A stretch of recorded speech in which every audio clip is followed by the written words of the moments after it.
تعالیٰ نے عبادت کے لیے طلب رکھی ہے جسم میں. یہ تو ہوا کہ انسان گمراہ ہو گیا، غلط رستوں پہ چل نکلا،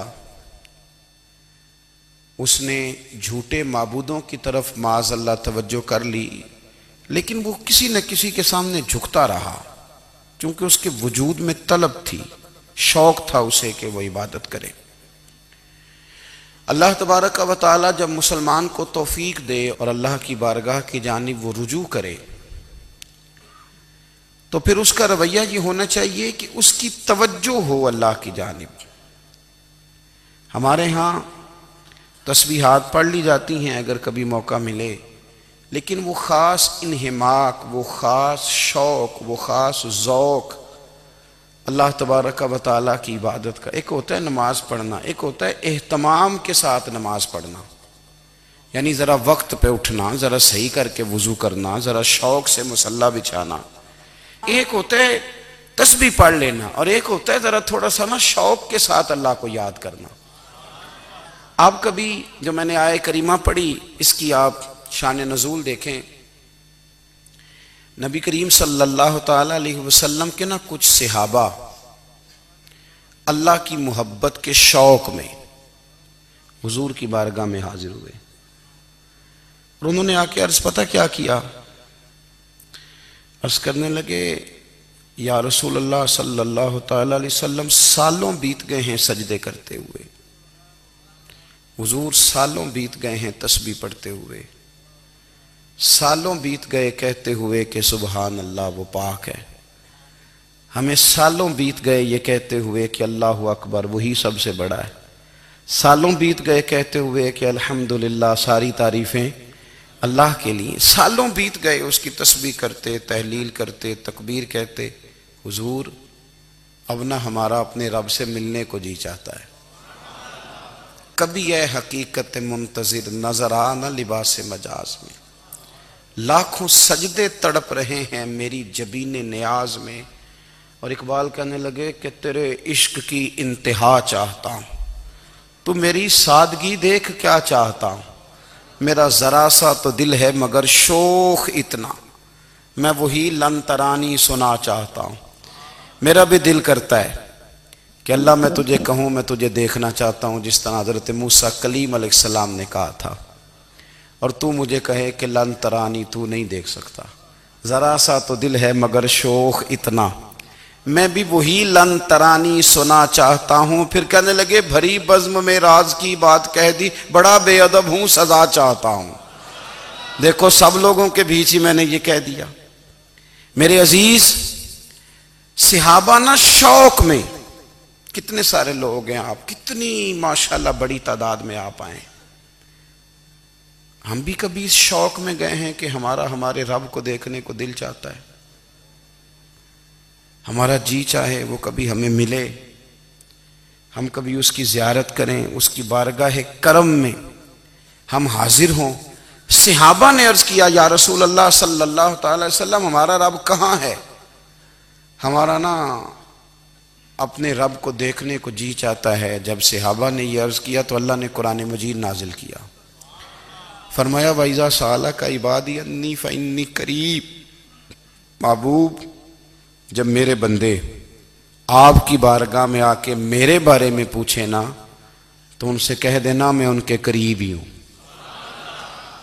قریب ہی ہوں. دلیل کیا ہے؟ بھائی اذا دان، یہ جب بھی مجھ سے دعا مانگیں گے میں ان کی دعاؤں کو قبول فرماؤں گا. میں ان کے قریب ہوں، میں ان کے قریب ہوں. یہ جب بھی دعا مانگیں گے نا میں قبول کروں گا، میں ان کے قریب ہوں. اللہ تبارک و تعالیٰ کے بندے اللہ سے محبت کرتے، رب کی بارگاہ میں جھکتے، اس کو اپنے دکھ سناتے، اس کے پیارے محبوب صلی اللہ تعالی علیہ وسلم کا وسیلہ لے کے اس کے حضور حاضر ہو جاتے، پیشانیاں سجدوں سے روشن ہوتی. ہم نا ہر چیز کے لیے وقت نکالتے ہیں، ہر چیز کے لیے، لیکن عبادت کے لیے وقت نہیں نکالتے. ہر شے آباد ہے، ہر شے. ہماری فیس بک بھی آباد ہے، واٹس ایپ بھی آباد ہے، ہمارے ٹویٹر بھی آباد ہیں، ہماری ہر چیز آباد ہے. سب سے کم آباد ہمارا مصلی رہ گیا ہے، سب سے کم۔ وہ لوگ اب ڈھونڈنے سے ملتے ہیں جن کی بغل میں مصلی ہوتا تھا۔ میرے بھائی، آپ کتنا کو دنیا کے پیچھے بھاگو گے تھکا دے گی، کتنا دولت کے پیچھے بھاگو گے تھکا دے گی۔ آپ جب اپنی زندگی میں جمع تفریق کرو گے نا تو مرتے وقت احساس ہوگا کہ سارا کچھ تو لوگوں کے لیے کیا، اپنے لیے تو کر ہی کچھ نہیں سکے۔ اور ہم عبادت کے معاملے میں بہانے بازی بھی کرتے ہیں۔ ہم کہتے ہیں اوہو رزق کمانا بھی تو عبادت ہی ہے نا، تو میں حلال روزی کے لیے جا رہا ہوں، یہ بھی تو عبادت ہے نا۔ میری طرح کے لوگ کہہ دیتے ہیں کہ میں سویرے اٹھ کے مدرسے میں کچھ اسباق دیکھتا ہوں تو یہ بھی تو عبادت ہے، میں بیان کرنے کے لیے مطالعہ کرتا ہوں تو یہ بھی تو عبادت ہے نا، اتنے لمبے سفر کر کے ملک میں دنیا میں گھومتا ہوں تو یہ بھی تو میں عبادت ہی کر رہا ہوں۔ اب اسپیشل نفلوں کے لیے وقت کس طرح نکلے، اسپیشل کر کے تسبیح میں کیسے چلاؤں، میں سارا کچھ ہم بہانے بنا لیتے ہیں نا۔ میرا سوال یہ ہے کہ یہ ساری باتیں صحابہ کو، نبی کریم کو، دیگر لوگوں کو بھی تو پتہ تھی نا، لیکن آپ غور تو کریں، 23 سال حضور کو وقت ملا، مختصر وقت ظاہراً تبلیغ کرنے کے لیے، پوری دنیا میں دین بھی پھیلانا ہے۔ گھر میں 11 ازواج ہیں، 4 بیٹیاں ہیں، ان کی اولادیں، سارے کام کاج بھی دیکھنے ہیں۔ لیکن سیدہ طیبہ طاہرہ حضرت عائشہ صدیقہ رضی اللہ تعالیٰ عنہ فرماتی ہیں سارا دن تبلیغ کرتے، ہر غلام کے دکھ سنتے، گھر میں آتے تو اپنے گھر والوں کا خیال کرتے، کام میں ہمارا ہاتھ بٹاتے۔ قربان جاؤں، کہتی ہیں زمانہ سارا سو جاتا لیکن آمنہ کے لال مصلی بچھا لیتے۔ دنیا سو گئی، ساری سب سو گئے، جو خدام تھے، وہ جو غلام تھے، وہ سو گئے۔ صحیح مسلم میں لفظ ملیں گے، سیدہ پاک فرماتی ہیں او میرے نبی کے غلاموں، میں نے یہ رنگ بھی دیکھا ہے کہ حضور نے اتنا کھڑے رہے، اتنا قیام کیا، اتنا قیام کیا کہ مقدس پیروں میں ورم آ گئے، سوج گئے پیر، اتنے بڑے۔ دل پہ ہاتھ رکھ کے نہیں بتا سکتا کہ میرے کبھی نماز میں پیر سوج گئے ہوں، کوئی نہیں بتا سکتا۔ بچوں کی روٹی کماتے تھک گئے بات الگ ہے، ہم سیر کرنے گئے تو تھک گئے بات الگ ہے، لیکن عبادت میں یہ بھی تو مسلم شریف ہے نا، یہ بھی تو دین ہے نا، یہ بھی تو حضور کی سنت ہے، یہ بھی تو وہ چیز ہے جو کریم کی آنکھوں کی ٹھنڈک ہے۔ سیدہ فرماتی ہیں پیروں میں ورم آ گئے، اور ساری رات ہی حضور نے نماز پڑھی اور ایک ہی آیت بار بار دہرائی۔ مسجد نبوی میں بلال حبشی نے فجر کی اذان دے دی اور حضور ابھی مصلی پہ تھے، کریم فارغ ہوئے۔ میں نے عرض کی یا رسول اللہ صلی اللہ علیہ وسلم، آپ کے تو صدقے اللہ اگلے پچھلوں کے گناہ معاف کرے گا، تو آپ اتنی آہوزاری کیوں فرماتے ہیں؟ آپ تو شفیع ہیں، آپ تو انبیاء کے امام ہیں۔ تو حضور نے فرمایا عائشہ تم نے گنوایا ہے نا میرے اللہ کی مجھ پر کتنی رحمت ہے، افلا اکون عبدا شکورا، فرمایا اگر اس نے اتنی نعمتیں دی ہیں تو کیا میں اس کا شکر گزار بندہ نہ بنوں، میں شکر گزار بندہ نہ بنوں اس کا؟ پھر اگر اتنی نعمتیں اس نے دی ہیں، مجھے اتنا نوازا ہے، تو پھر میں اس کے سامنے سجدے نہ کروں؟ او میرے بھائی، بڑے قابل فخر لوگ ہیں ہم کہ ہم نبی پاک کے غلام ہیں، ہم قابل فخر ہیں کہ نبی کریم کے غلام ہیں۔ کیا کبھی اس غلامی کے شکرانے میں بھی 2 نفل پڑھے کہ یا اللہ تیرا شکر ہے تو نے ہمیں حضور کا غلام بنایا ہے؟ یاد رکھیں کہ اپنی روحانی زندگی کو آباد کریں، استغفار پڑھیں، تسبیحات کریں۔ حضرت عبداللہ ابن عمر رضی اللہ تعالیٰ عنہ حضرت عمر کے صاحبزادے، مکہ مکرمہ میں ان کی قبر ہے۔ میں نے جب انہیں پڑھا تو مجھے ان سے بڑا پیار ہو گیا، لیکن آپ کو پتہ ہے وہاں جا کے کسی شخص کا مزار تلاش کرنا یا پوچھنا ایک مشکل کام ہوتا ہے۔ تو ایک دفعہ میں مکہ شریف میں حاضر تھا تو ایک گاڑی والا ڈرائیور مجھے کہنے لگا کہ مولانا میں آپ کو جانتا ہوں، مجھے آپ سے محبت ہے، ایک بات بتاؤں آپ کو؟ میں نے کہا بتاؤ۔ کہنے لگے حضرت عبداللہ ابن عمر کی قبر دیکھنی ہے۔ میں نے کہا یہ تو نہیں کہہ رہا، یہ کسی نے بندوبست کرایا ہے، یہ اللہ نے تیرے دل میں بات ڈالی ہے، یہ ہو گیا تو لے چل مجھے۔ حضرت عبداللہ ابن عمر کو نبی پاک نے فرمایا تھا راجل صالح، یہ نیک بندہ ہے، یہ متقی آدمی. حضرت عبداللہ ابن عمر رضی اللہ تعالیٰ عنہ سیدنا فاروق اعظم رضی اللہ تعالیٰ عنہ کے صاحبزادے ہیں، اور ان کی ہمشیرہ سیدہ حفصہ رضی اللہ تعالیٰ عنہ حضور کی زوجہ محترمہ. ایک دن اپنی ہمشیرہ سے کہنے لگے کہ نبی کریم صلی اللہ تعالیٰ علیہ وسلم گھر میں آئے نا، اور اگر حضور غم امت میں پریشان نہ ہوں، طبیعت کو حشاش بشاش دیکھو، تو ذرا پوچھنا تو صحیح حضور کا میرے بارے میں کیا خیال ہے، پوچھنا تو صحیح کہ کریم کی بارگاہ میں میرا کیا مقام ہے، میرے بارے میں حضور کیا فرماتے ہیں. اب بہن کو کام بتائے، اور بتائے بھی بھائی، اور پھر بہن وہ کام نہ کرے، یہ تاریخ میں ہوتا نہیں. حضرت عمر فاروق رضی اللہ تعالیٰ عنہ کی صاحبزادی ام المومنین رضی اللہ تعالیٰ عنہ فرماتی ہیں کہ میں تو بس منتظر تھی. انہوں نے تو کہا تھا نا کہ اگر تم حشاش بشاش دیکھو تو بات کرنا، لیکن حضور تشریف لائے، میری باری تھی، میرے گھر تشریف لائے، کھانا پیش کیا تو فوراً میں نے عرض کی حضور ایک بات پوچھنی تھی. تو حضور نے فرمایا پوچھئے. میں نے عرض کی حضور میرے بھائی عبداللہ ابن عمر کے بارے میں آپ کا کیا خیال ہے؟ نوجوانوں میری بات پہ غور کرنا، میرے بھائی کے بارے میں آپ کا کیا خیال ہے؟ تو نبی کریم صلی اللہ تعالیٰ علیہ وآلہ وسلم نے میری طرف دیکھا، اور پھر حضور زیر لب تھوڑا مسکرائے. اور بریلی کے امام کہتے ہیں کہ حضور مسکرا دیتے تھے نا تو جو بڑا دکھی ہوتا تھا وہ بھی ہنس پڑتا تھا.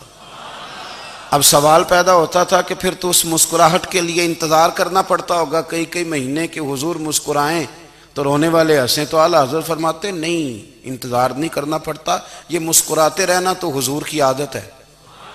جس کی تسکین سے روتے ہوئے ہنس پڑے، اس تبسم کی عادت پہ لاکھوں سلام. یعنی یہ تو عادت ہے حضور کی مسکراتے رہنا، اس کے لیے انتظار نہیں کرنا پڑتا. بھائیو آپ خیال رکھیں گے، غور کریں گے. حضرت عبداللہ ابن عمر رضی اللہ تعالیٰ عنہ کے بارے میں پوچھا تو سیدہ فرماتی ہیں کہ نبی کریم صلی اللہ تعالیٰ علیہ وسلم نہ زیر لب مسکرائے اور فرمایا حفصہ تیرا بھائی ہے تو اچھا، لیکن میں نے سنا ہے کہ عشاء کی نماز پڑھتا ہے تو فجر تک سویا ہی رہتا ہے. او نوجوانوں، 10 بجے تک سونے کی بات نہیں ہوئی، 9 بجے تک سونے کی بات نہیں ہوئی، 11 بجے اٹھنے کی بات نہیں. حضور فرمانے لگے میں نے سنا ہے کہ عشاء کی نماز پڑھ کے سو جاتا ہے اور فجر تک سویا ہی رہتا ہے، اسے چاہیے کہ تہجد کے وقت اٹھا کرے، اللہ کی بارگاہ میں حاضر ہوا کرے، آہوزاری کرے، سجدے کرے، عبادت کرے. اٹھتا ہے اور فجر میں جا کے اٹھتا ہے. حضرت جناب حفصہ رضی اللہ تعالیٰ عنہ کہتی ہے میں نے جناب عبداللہ ابن عمر کو پیغام دیا اور میں نے کہا میرے جوان بھائی سن. نبی پاک نے فرمایا ہے تو اچھا پر تہجد میں نہیں اٹھتا، نفل نہیں پڑھتا. او میری ملت کے جوانوں، مزہ نہیں آ جاتا جب ساری دنیا سوئی ہو، ساری دنیا، اور بستر بھی گرم ہو اور نیند بھی پورا غلبہ کر رہی ہو، اور اچانک گھنٹی بجے دماغ میں، آنکھ کھلے، گھڑی پہ نظر پڑے، 3:30 4 بجے کا پیغام گھڑی بتائے، اور کوئی چڑھتی جوانی والا اٹھ کے وضو کرے، اور جب وہ مصلی کھول کے بچھائے تو مدینے والے محبوب کہتے ہیں کہ ہر نماز پہ رب ثواب دیتا ہے، اور جو اٹھ کے تہجد کی نماز پڑھے اسے دیکھ کے تو رب مسکراتا ہے، جو اس کی شان کے لائق ہے، جو اس کی شان کے لائق، وہ مسکراتا ہے، خوش ہوتا ہے کہ میرا بندہ تہجد میں اٹھ گیا، وہ مسکراتا ہے. کاش ہماری صبحیں کبھی اپنے مالک کے نام ہو جائیں. کاش کے صبح. حضرت ابو الحسن رحمت اللہ تعالیٰ علیہ حضرت معاذ ابن جبل رضی اللہ تعالیٰ عنہ کے پاس بیٹھا کرتے تھے. فرماتے ہیں ان سے جو پیار بڑھا تو پھر میرا مصلی سے بھی بڑھ گیا. تابعی ہیں. فرماتے ہیں صحابی رسول سے محبت ہوئی تو ذکر سے بھی ہو گئی، پھر درود شریف سے بھی ہو گئی. محبت ان سے بڑھی تو پھر اللہ نے مسجد کا پیار بھی بڑھا دیا. آپ فرماتے ہیں کہ میری ہر وقت بھی یہ چاہتی تھی کہ بس اللہ اللہ کروں، بس اللہ اللہ کروں، بس نہ میں ذرا تھوڑی جان چھڑاؤں لوگوں سے، کوئی 10 منٹ ملے تو میں کچھ 4 نفل پڑھ لوں، میں تھوڑا سا نہ بچوں لوگوں سے، اور مجھے تسبیح ملے تو میں نہ کچھ 400-500 دفعہ استغفار پڑھوں، سبحان اللہ، الحمدللہ، اللہ اکبر، لا حول ولا قوت الا باللہ میں نا تسبیحات پڑھوں. فرماتے ہیں کہ بچے تھے گھر میں 6-7, غربت تھی, کام ملتا کوئی نہیں تھا, اور میں کام چور نہیں تھا, کام ڈھونڈتا تھا, پر اللہ کی قدرت کے کام نہیں ملتا تھا. فرماتے ہیں کہ میں نے ایک دن اپنی اہلیہ سے کہا کہ آج میں پھر جاتا ہوں کام ڈھونڈنے. تو میری بیوی بڑی فرما بردار تھی, پر اس دن نا غربت کے ہاتھوں تنگ آ کے کہنے لگی, آج نانا کوئی تو چیز لے کے آیا تو مجھ سے بچوں کی بھوک نہیں دیکھی جاتی. یہ سب روگاں دا روگ محمد جس دا نام غریبی, کنڈ بلا کے لنگ جاندے نہیں دوست یار قریبی. آج نہ کچھ لے کے آیا تو میں بچے لے کے میکے چلی جاؤں گی. شیخ فرماتے ہیں کہ میں بڑا پریشان گھر سے نکلا, پر میں نے صبح سے لے کے زور تک کام ڈھونڈا, کام ملا کوئی نہیں. تو میرے دل میں خیال آیا, چلو کام نہیں ملتا تو اللہ اللہ تو کرے نا, چلو بندوں کی مزدوری نہیں ملتی تو رب کریم کی عبادت ہی کرتے ہیں. فرماتے ہیں کہ میں نے نا فرات کے پانی سے وضو کیا, نہر کے, شدید دھوپ تھی, ساتھ ریت تھی اور ریت تپ رہی تھی. میں نے اپنا رومال وہیں مصلی کے طور پر بچھا لیا, اور فرماتے ہیں کہ زور سے لے کر عصر تک نماز پڑھی, دھوپ بھی پورے زور پہ, پر میرے سجدے کا ذوق بھی پورے زور پہ. فرماتے ہیں سورج بھی چمک رہا ہے اور رب کی عبادت کا ذوق بھی پورے زور پہ. میں سجدہ کروں تو پھر میرا اٹھانے کو جی نہ چاہے. میرے استاد لکھا کرتے تھے, یہ ان کا شعر ہے, وہ کہا کرتے تھے مجھے سوز دے, مجھے ساز دے, اور مجھے نیم شب کا نیاز دے, دم سجدہ خود کو میں توڑ دوں, مجھے ایسا ذوق نماز دے. اور میں تیری بہار کا پھول ہوں, میں کھلا بھی ہوں تو تیرے لیے, مجھے میری شاخ سے توڑ لے, مجھے اپنی زلف کا ناز دے.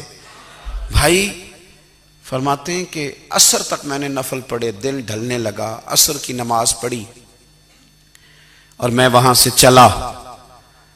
اب میں جب نکلنے لگا تو دل میں خیال آیا کہ چھوٹی چھوٹی دیواریں ہیں گھر کی, بغیر کچھ لیے جاؤں گا تو بیوی دور سے دیکھے گی تو شور کرے گی کہ پھر خالی ہاتھ آ گیا ہے. کہتے میں نے اپنی اسی رومال میں جس پہ میں نے نماز پڑھی تھی نا, رومال میں کی آخی دے پنجابی جسافہ کہتے ہیں, اسی میں نا میں نے کچھ ریت بھر لی کہ وہ دور سے دیکھے گی تو سمجھے گی کچھ لے کے آیا ہے, چلو جا کے اسے بتا دوں گا کہ آج پھر مزدوری نہیں ملی. کہتے ہیں وہ ریت لے کر جب میں گھر میں گیا تو پہلے بیوی دروازے پہ کھڑی ہوتی تھی, پوچھتی تھی خالی ہاتھ آ گئے ہو, آج میں نے دیکھا تو ہے ہی کوئی نہیں. فرماتے ہیں میں اندر داخل ہوا, سلام لیے, کونے میں میں نے وہ رومال رکھ دیا اور میں نے آواز دی کہ بھلی مانس کہاں ہو. تو وہ کہنے لگی آپ منہ ہاتھ دھو لیں, میں روٹی لے کے آئی. میں نے کہا روٹی کہاں سے آ گئی, یہاں تو کئی دنوں کے فاقے, تو کئی دنوں کی غربت ہے, یہاں تو اس گھر میں تو فقیری ہے. فرماتے ہیں کہ وہ روٹی لے کے آئی اور اس وقت کی جو موجودہ نعمتیں تھیں, سمجھ لیں سلاد, اچار, ہر چیز ساتھ لائی. میں نے کہا کہ بچے کہاں گئے, کہنے لگی وہ کھانا کھا کے کھیلنے گئے, آپ کھانا کھا لیں آ جاتے. کھانا اس نے چن دیا. میں نے حیرت انگیز لہجے میں ساری نعمتیں اپنے دسترخوان پہ دیکھ کر کے بیوی سے پوچھا یہ کہاں سے آیا کھانا, بچوں کو تو نے کہاں سے کھانا کھلایا, یہ سارا کچھ کیسا ہے. تو کہنے لگی پتہ نہیں آج آپ کس کریم کی مزدوری کرنے چلے گئے تھے, پتہ نہیں کس کریم کی, میرے گھر میں تو اتنی نعمتیں آئی ہیں کہ مجھ سے سنبھالی نہیں جا رہی, اتنا اناج ہے, اتنا گندم ہے, کس کریم کے دروازے آج چلے گئے تھے. یہ کہتے کہتے وہ اٹھی اور اٹھ کر کے کہنے لگی پہلے بڑا کچھ آیا تھا, اب کیا لے آئے ہو. اور جا کر کے نا اس نے وہ ریت والا رومال کھولا, کہنے لگے میں تو لے کے آیا تھا ریت, تو میرے رب نے اسے بھی سونے اور ہیرے بنا دیا تھا. جب آپ کی توجہ اللہ کی جانب, میرے نبی پاک صلی اللہ تعالی علیہ وسلم نے فرمایا ہر چیز اپنے رب سے مانگ, ہر چیز مانگ, ہر چیز مانگ. یا رسول اللہ کیا کچھ؟ میرے محبوب نے فرمایا تیرے گھر میں نمک بھی ختم ہو جائے تو وہ بھی اپنے رب سے مانگا کر, تو مانگنا وہ تجھے دے گا, تو اس کی بارگاہ میں کشکول طلب دراز تو کرنا. اور ترمذی شریف میں عجیب لفظ ہیں, رسول کائنات نے فرمایا, رب کریم فرماتا ہے جب میرا بندہ ہاتھ اٹھاتا ہے نا تو مجھے حیا آتی ہے کہ میں خالی کیسے لوٹا دوں اس کے, اتنے بڑے بادشاہ کی بارگاہ میں. او بھائی لوگوں سے عزتیں تلاش کرتے ہو تو وہ کیا تمہیں عزت دیں گے؟ وہ تو کل اچھا کہتے ہیں، پرسوں برا کہنے لگ جاتے ہیں۔ لوگوں کے سامنے گڈ بک میں آنا چاہو گے تو وہ تو سویرے تمہارے بارے میں کچھ کہیں گے، شام کچھ اور کہیں گے۔ اپنی روحانی زندگی آباد کریں، اپنے مصلے کو وقت دیں، اور دنیا سے چھپ کر، اس موبائل کو بند کر کے، اور اپنے آپ سے بھی چھپ کے اور تنہا ہو کے، چھپا کے سارا کچھ اپنے آنسو اپنے رب کی بارگاہ میں پیش کریں، اس کے حضور حاضری دیں۔ سنو نا ترمذی کی حدیث، اور اسے یاد رکھنا، نبی پاک علیہ السلام نے فرمایا اپنے دکھ لوگوں کے سامنے نہ بیان کرنا، سیٹھوں نوابوں کو نہ بتاتے پھرنا، دنیا داروں کے سامنے جا کے نہ رونا کہ میں تکلیف میں ہوں۔ فرمایا اگر دنیا داروں کو دکھ بتاؤ گے رب تمہیں کبھی غنی نہیں کرے گا، اور لوگ ہیں کہ الٹا مذاق اڑائیں گے۔ آپ کی جس سے بڑی پکی یاری ہے نا، پکی، وہ تب تک پکی ہے جب تک آپ نے 50,000 مانگا نہیں، اور جس وقت آپ نے کہہ دیا کہ میں مجبور ہوں میری مدد کر، تو پھر ختم ہو گئی دوستی۔ لوگوں کے تعلقات آپ کے ساتھ تب تک ہیں جب تک آپ ان سے کوئی ضرورت وابستہ نہیں کرتے۔ کریم محبوب فرمانے لگے بندوں کے سامنے دکھ نہ بیان کرنا، اللہ تجھے کبھی غنی نہیں کرے گا۔ تو اپنے دکھ اپنے رب کو بتا، تو دعائیں مانگ، تو اس کی بارگاہ میں حاضر ہو، تو اس کے حضور عرض کر۔ فرمایا اپنے دکھ اپنے رب کو بتا، وہ جلدی کرے یا دیر سے کرے تجھے ساری دنیا سے بے نیاز کر دے گا، تجھے کسی کا محتاج نہیں رہنے دے گا۔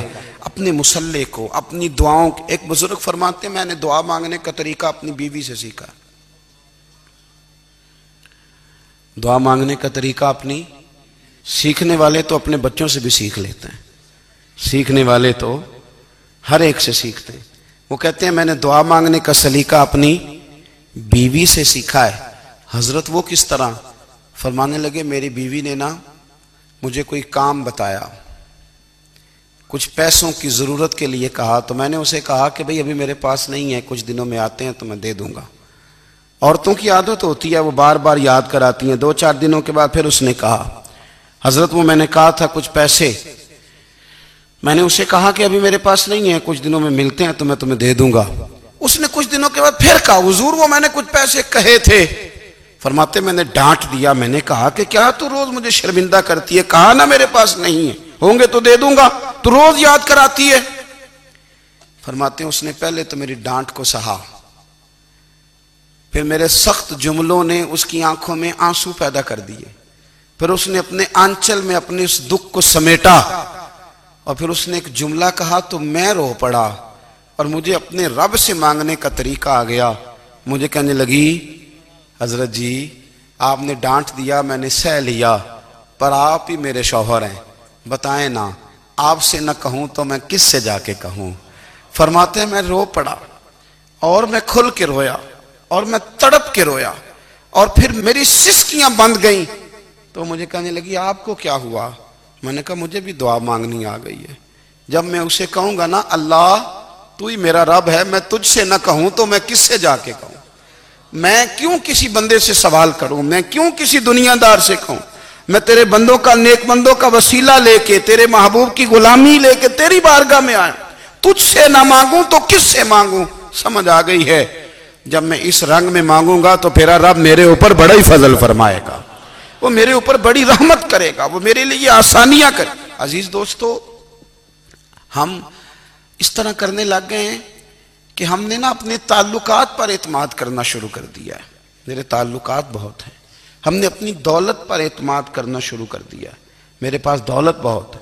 ہم نے اپنے علم پر، اپنی شہرت پر اعتماد کرنا شروع کر دیا ہے کہ میرے پاس فلاں چیز بہت ہے۔ یاد رکھنا جب بے نیاز اپنی صفت بے نیازی دکھاتا ہے تو بڑی بڑی دولتوں والے مجبور نظر آتے ہیں۔ بھائیو جب انسان کا رشتہ اپنے مالک کے ساتھ ہوتا ہے پھر تو غم بھی کچھ نہیں کہتے، پریشانیاں بھی کچھ نہیں کہتی، پھر تو زندگی صبر والی، پھر تو زندگی توکل والی، پھر تو زندگی بھروسے والی، پھر انسان اپنے آپ کو رسوا نہیں کرتا، دنیا داروں سے امیدیں اس کی ختم ہو جاتی، امیدیں اللہ رسول سے لگا لیتا ہے، مضبوط ہو جاتا ہے، مضبوط، طاقتور ہو جاتا ہے، خوددار ہو جاتا ہے، باوقار باعزت ہو جاتا ہے۔ حضرت بہلول دانا رحمت اللہ علیہ بیٹھے تھے تو ہارون رشید حج کر کے آ رہا تھا، تو رستے میں حضرت شیخ سے ملاقات ہو گئی تو السلام علیکم کے بعد کہنے لگا حضور کوئی حکم ہو تو بتائیے گا. تو حضرت بہلول دانا فرمانے لگے تیرا رب کون ہے؟ اس نے کہا اللہ. تو فرمایا میرا کون ہے؟ کہا اللہ. فرمانے لگے تو بڑا ہی بیوقوف ہے، کیا تو یہ سمجھتا ہے کہ رب ہارون رشید کو تو دے گا اور بہلول دانا کو بھول جائے گا؟ تیرا بھی وہی رب ہے، میرا بھی وہی رب ہے. اس نے اگر تجھے دے کے آزما